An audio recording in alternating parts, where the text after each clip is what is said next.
Bonjour, c'est Ursule encore. On est le 25 avril 2026. Alors je viens sonner la trompette aujourd'hui encore et je viens proclamer le retour de notre Seigneur Jésus-Christ. Amen. Alors je viens parler de la fièvre de l'enlèvement. Amen. Alors nous savons que dans nos différentes Bibles, n'est-ce pas, il est parlé de l'enlèvement de l'Église et puis souvent c'est aussi interprété par différentes personnes, les spécialistes, n'est-ce pas, de la fin des temps et puis tels que ils s'appellent suivant certaines organisations. Mais j'aimerais aujourd'hui qu'on puisse plonger un peu le regard sur certains versets afin que on puisse, n'est-ce pas, développer une certaine stabilité dans nos préparatifs, n'est-ce pas, pour le retour du Seigneur. C'est toujours bon de savoir qu'est-ce que la Bible dit et, n'est-ce pas, comparer à l'interprétation que les humains peuvent en faire et qui peuvent nous conduire, n'est-ce pas, juste à côté. Alors que Jésus-Christ indique une voie bien tracée, alors on peut se retrouver euh, à croire autre chose. Alors, dans 1 Corinthiens 15, au verset 21, alors que il est question de la résurrection, nous allons regarder qu'est-ce que cette partie de l'Écriture dit. La résurrection, n'est-ce pas, c'est aussi un thème qui est abordé avec le sujet de l'enlèvement. Alors, 1 Corinthiens 15, au verset 21, dit « Car puisque la mort est venue par un homme, c'est aussi par un homme qu'est venue la résurrection des morts. Et comme tous meurent en Adam, de même aussi tous revivront en Christ, mais chacun en son rang. Christ comme prémisse, puis ceux qui appartiennent à Christ lors de son avènement. » Amen. Ensuite viendra la fin. Donc, tous meurent en Adam. À cause de ce qui s'est passé avec Adam, on a tous hérité la mort. Mais Jésus-Christ est venu, par sa mort et sa résurrection, nous avons eu droit, n'est-ce pas, à la vie, et le jour que nous aurons fini notre parcours sur cette terre, on se retrouvera dans la présence de Dieu. Alors, la résurrection, c'est pour les morts.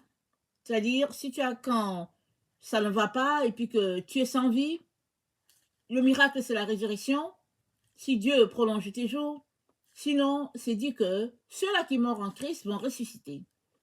Et nous savons que quand Jésus-Christ est ressuscité, il y a plusieurs saints d'autrefois qui ont ressuscité avec lui. Et les témoignages disent que quand il est monté avec un cortège de personnes, des anges et puis peut-être aussi ceux-là qui ont ressuscité, qui avaient leur corps glorifié. Amen. Alors, on est dans un temps où on attend tous le retour du Seigneur. Et plusieurs ont reçu, n'est-ce pas, l'explication comme quoi on sera tous enlevés. Amen. Et puis, tout œil verra que, bon, voilà, les chrétiens sont partis et tout. Et on ne sait pas quand est-ce que ça a pris lieu, cette croyance-là, mais il y a des écrits qui disent que jusqu'au XVIIIe siècle, il n'y avait pas ça.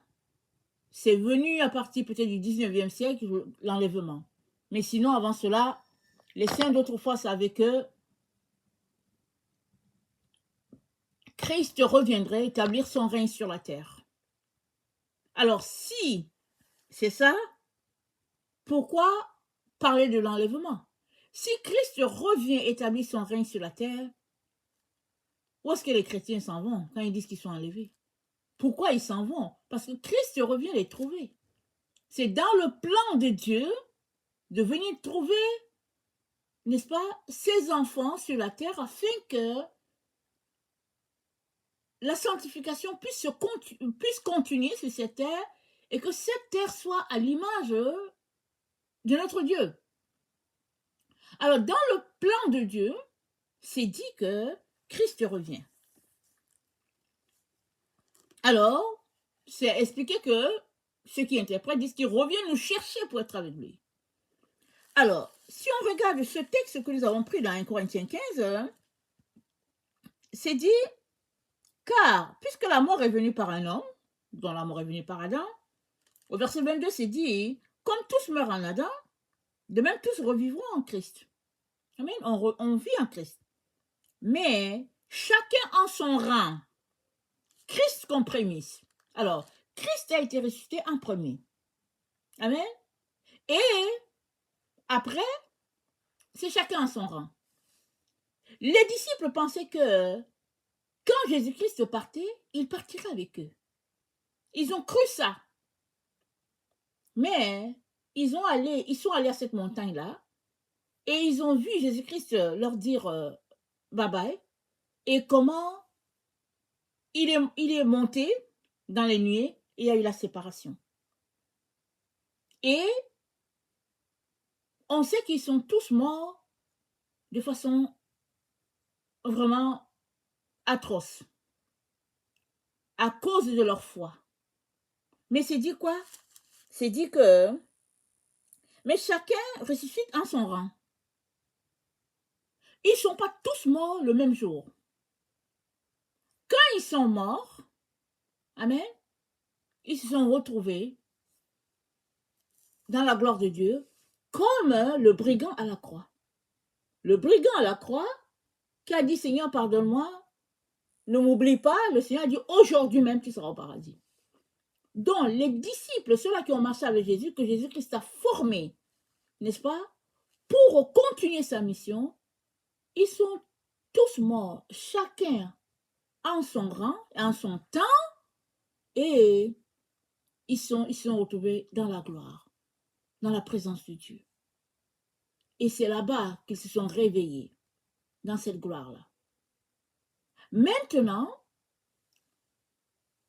il y a beaucoup de théories qui disent que quand Jésus-Christ va revenir, bon, il va tous nous prendre, et puis tout œil va le voir, et puis bon, tout est...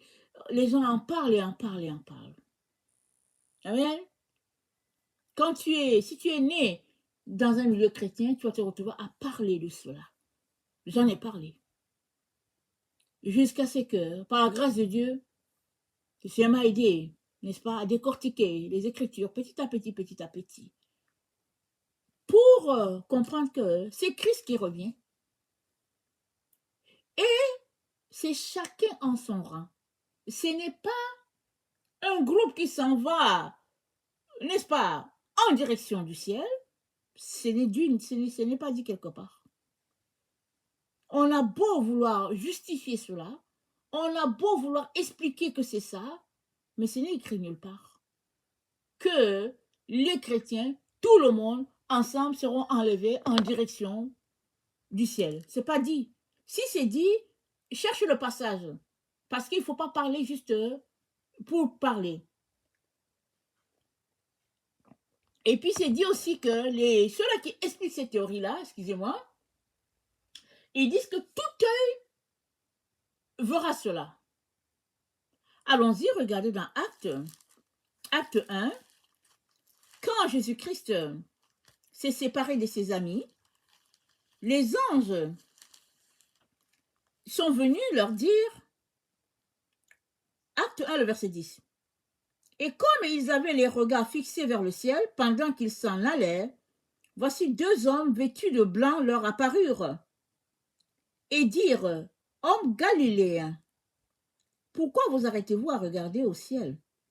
Ce Jésus qui a été enlevé au milieu de vous reviendra de la même manière que vous l'avez vu allant au ciel. Ce Jésus que vous avez vu partir, il va revenir de la même manière. De quelle manière est venu Jésus sur la terre? Il est venu incognito. Personne ne savait que Jésus-Christ était là.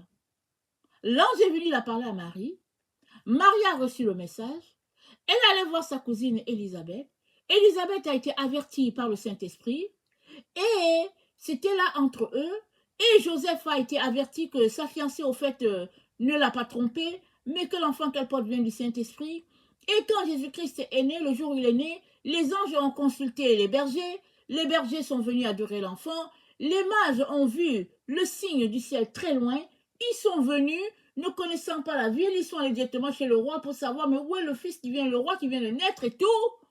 Et finalement, Hérode dit, je ne suis pas au courant. C'est comme ça qu'Hérode a été informé qu'il y a un roi des Juifs qui doit naître. Et finalement, quand ils ont adoré Jésus, ils lui ont donné de l'encens, de la myrrhe et puis de l'or, le Seigneur leur a dit, ne retournez pas vers Hérode. Prenez notre chemin. Ils ont repris leur chemin, ils sont partis. Personne ne savait que Jésus-Christ était né. Le 8e jour, ils sont allés au temple pour présenter l'enfant. Et Dieu avait dit au sacrificateur Siméon qu'il ne mourrait pas tant qu'il n'avait pas vu le Messie. Et Siméon a porté l'enfant dans son sein. Il a dit, maintenant Seigneur, tu peux laisser ton serviteur partir en paix. Anne la prophétesse a pris l'enfant et elle a su que c'était lui et elle a parlé des bienfaits de l'Éternel. Voilà les personnes, n'est-ce pas, qui étaient au courant. Mais sinon, Jésus était venu, il a vécu incognito.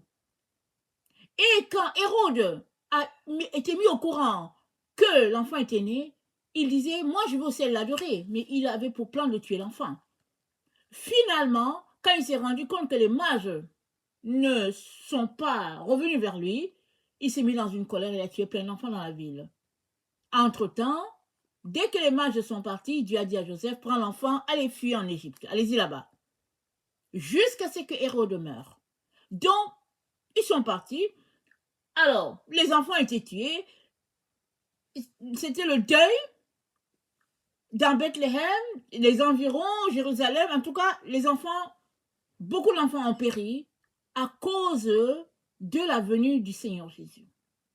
Mais personne ne savait qu'il était là. Il n'avait pas un signe spécial, des yeux spéciaux, un corps spécial. Non, il était de la même couleur de peau que les gens de l'endroit où il est né. Et c'est dit, dans Acte 1, au verset 10, c'est dit, « Ce Jésus reviendra de la même manière que vous l'avez vu partir. » Quand les disciples l'ont vu partir, ils avaient passé du temps avec lui. Et ils ont réalisé que c'était lui le Messie. Ils l'ont vu mourir.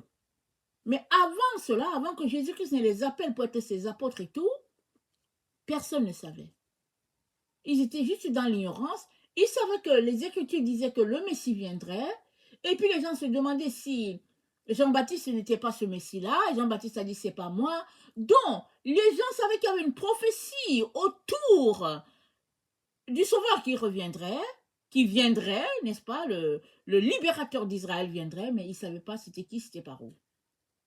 Jean-Baptiste lui-même l'a reconnu parce que le Saint-Esprit lui a dit, celui-là sur qui le Saint-Esprit va descendre, tu vas savoir que c'est lui. C'est ça que Dieu lui a dit. Alors qu'il était en train de baptiser Jésus, le Saint-Esprit est descendu sous forme de colombe et Jean-Baptiste a dit, tiens, voici loin de Dieu qui est là au milieu de nous. Sinon, Jésus était incognito. Alors c'est dit quoi? Il reviendra de la même manière qu'il était venu. Amen. Ça veut dire que quand Jésus-Christ reviendra pour établir son règne sur la terre, ça ne sera pas forcément quelque chose de publicité. Comme les gens disent, que l'enlèvement, tout œil verra et tout, ce n'est dit nulle part. C'est plutôt dit qu'il va revenir de la même manière qu'il est en train de partir. Alors, comment est-il parti? Il est parti après la croix, après la résurrection, il est parti. Mais il a vécu tout ce temps d'une manière incognito sans que les gens sachent vraiment qui il était. Alors, les Écritures ici nous disent quelque chose de carrément différent de ce que nos théories disent. Amen. Il est donc important qu'on laisse de côté les théories et qu'on regarde ce que les Écritures sont en train de dire. Au lieu qu'on passe notre temps à développer des théories, qui vraiment ne vont jamais finir, il est important qu'on s'arrête pour savoir qu'est-ce que Dieu a dit. Il y a d'autres personnes qui s'appuient sur le retour du Seigneur en regardant la construction du temple à Jérusalem. Et il se pourrait que les gens vont regarder longtemps la construction du temple à Jérusalem, le temple qui ne sera jamais peut-être mis en place pour que ce soit un signe. Parce qu'on ne sait pas, Dieu n'a pas besoin de ces signes-là pour que son fils, n'est-ce pas, revienne vivre au milieu de nous. Dieu n'a pas besoin de ces signes-là. Dieu est souverain pour faire régner, n'est-ce pas, sa volonté sur la terre comme il l'a dit. Alors, dans Apocalypse 7, au verset 9, Apocalypse 7,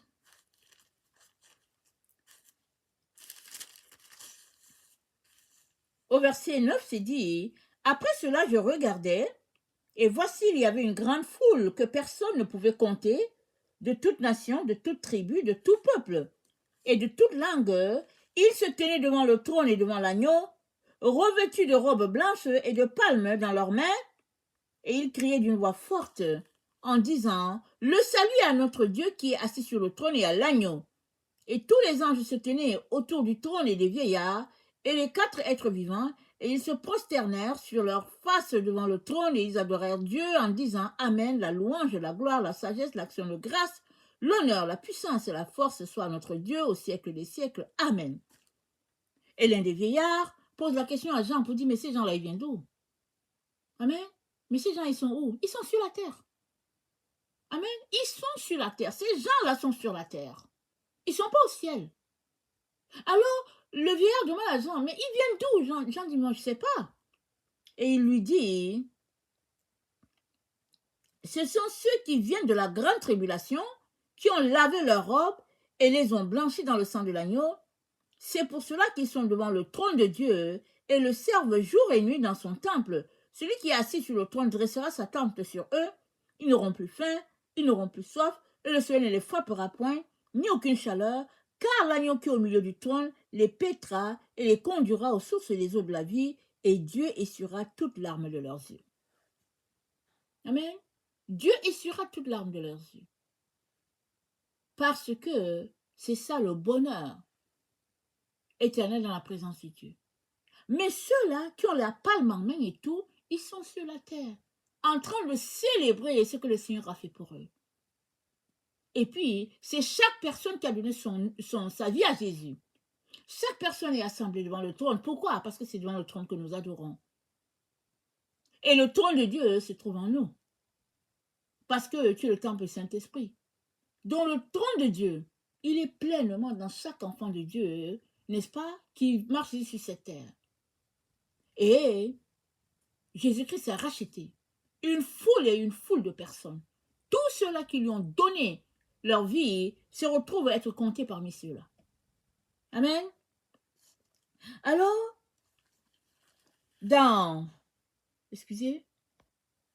Daniel 7, au verset 17, c'est Daniel qui parle, il dit, ces 4 grands animaux, ce sont 4 rois qui s'élèveront de la terre.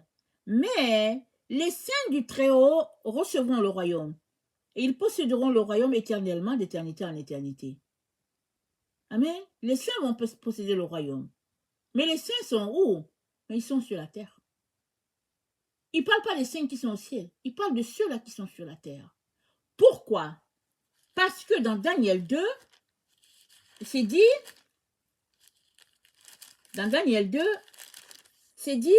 au verset 34, « Tu regardais lorsqu'une pierre se détacha sans le secours d'aucune main, frappa les pieds de fer et d'argile de la statue, et les mit en pièces. Alors le fer, l'argile, l'airain, l'argent, l'or furent brisés ensemble, et devinrent comme la balle qui s'échappe d'une aire en été.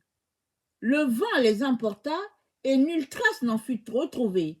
Mais la pierre qui avait frappé la statue devint une Mais la pierre qui avait frappé la statue devint une grande montagne et remplit toute la terre. La petite pierre est devenue une grande montagne qui a rempli toute la terre. La grande montagne n'a pas rempli le ciel. C'est pas ça. La grande montagne a rempli toute la terre. Alors ceux-là qui disent qu'ils seront enlevés en direction du ciel, la parole de Dieu dit non, c'est ici sur la terre. C'est sur la terre que les saints vont régner. La gloire de Dieu va se répandre sur la terre. Et la présence de Dieu sera partout. C'est ce que ça dit. Daniel 7, le verset 21. Daniel 7, le verset 21. Ça dit, je vis cette corne faire la guerre aux saints et l'emporter sur eux, jusqu'au moment où l'ancien des jours vint donner droit aux saints du Très-Haut, et le temps arriva où les saints furent en possession du royaume.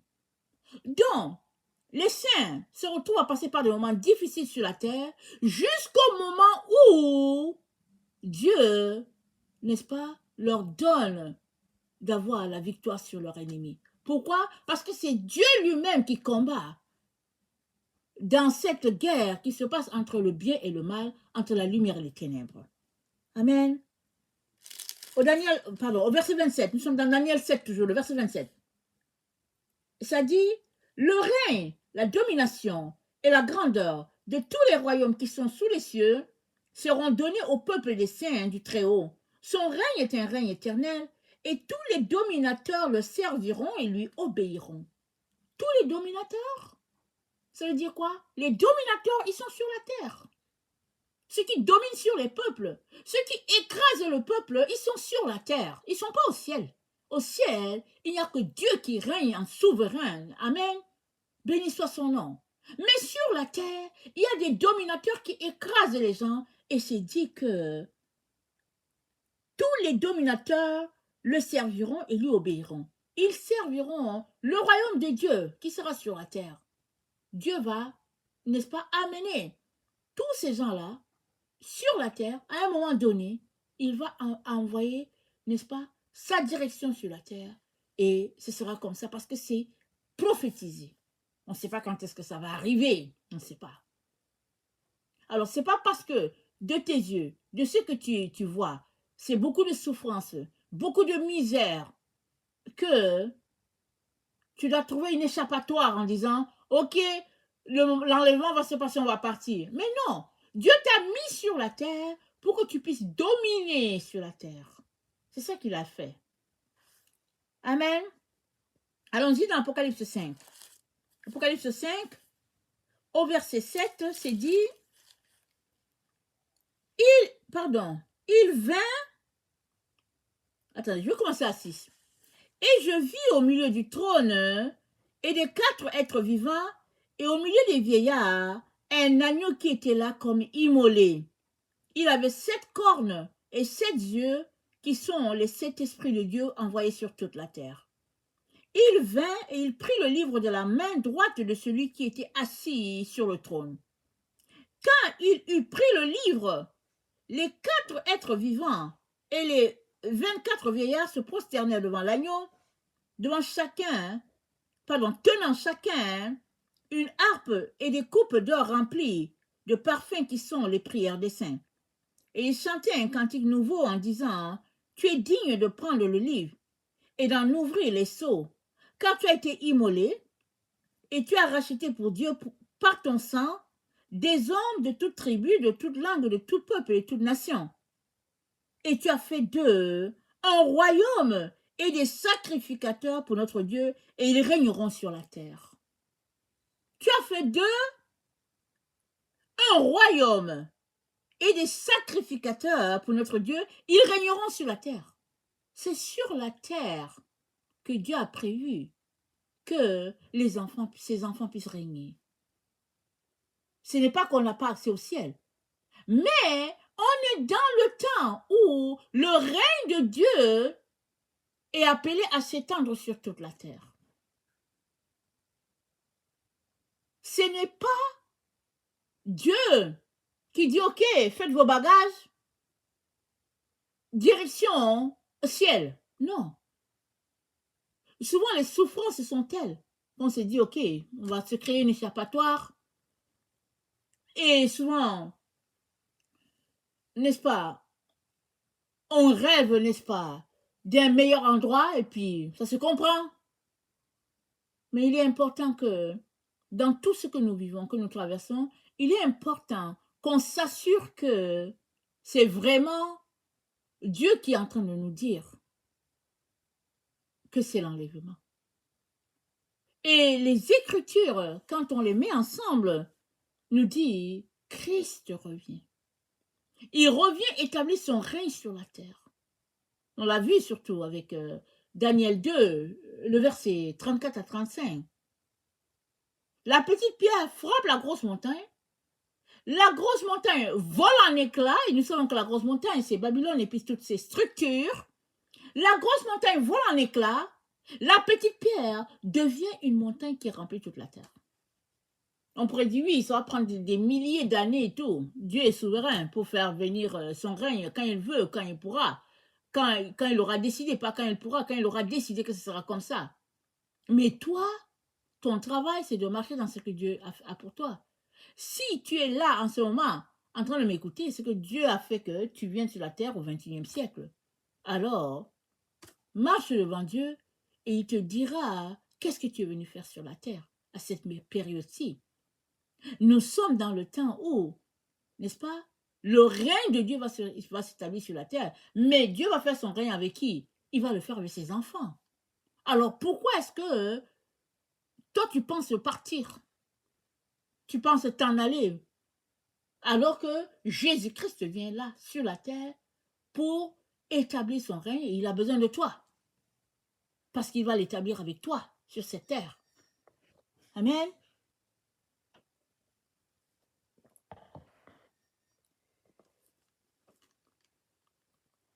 Dans Zacharie 2, au verset 10, Zacharie, c'est un peu avant Matthieu. Donc, dans Zacharie 2, au verset 10, c'est dit, « Pousse des cris d'allégresse et réjouis-toi, fille de Sion. Car voici, je viens et j'habiterai au milieu de toi, dit l'Éternel.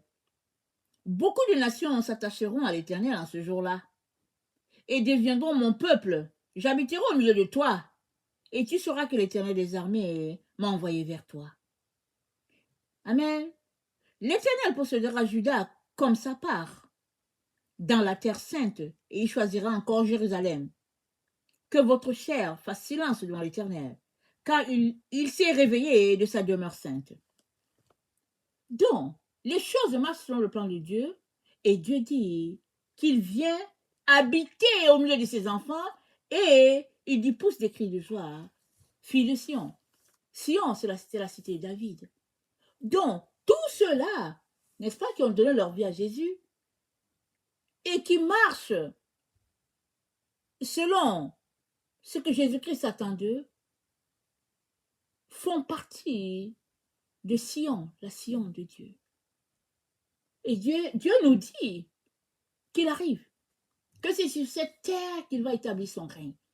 Que tu sois en Bolivie, que tu sois au Danemark, que tu sois au Japon, au Sénégal, peu importe l'endroit où tu es, le Seigneur vient établir son règne sur la terre.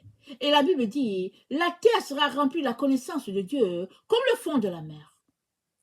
Ce n'est pas à toi et à moi de savoir quand est-ce que ça va se passer, et puis comment Dieu va faire, et puis bon, essayer de trouver les moyens, comment Dieu va utiliser. Non. La parole de Dieu dit, c'est ça que Dieu va faire. Dieu nous informe que c'est ça qu'il va faire.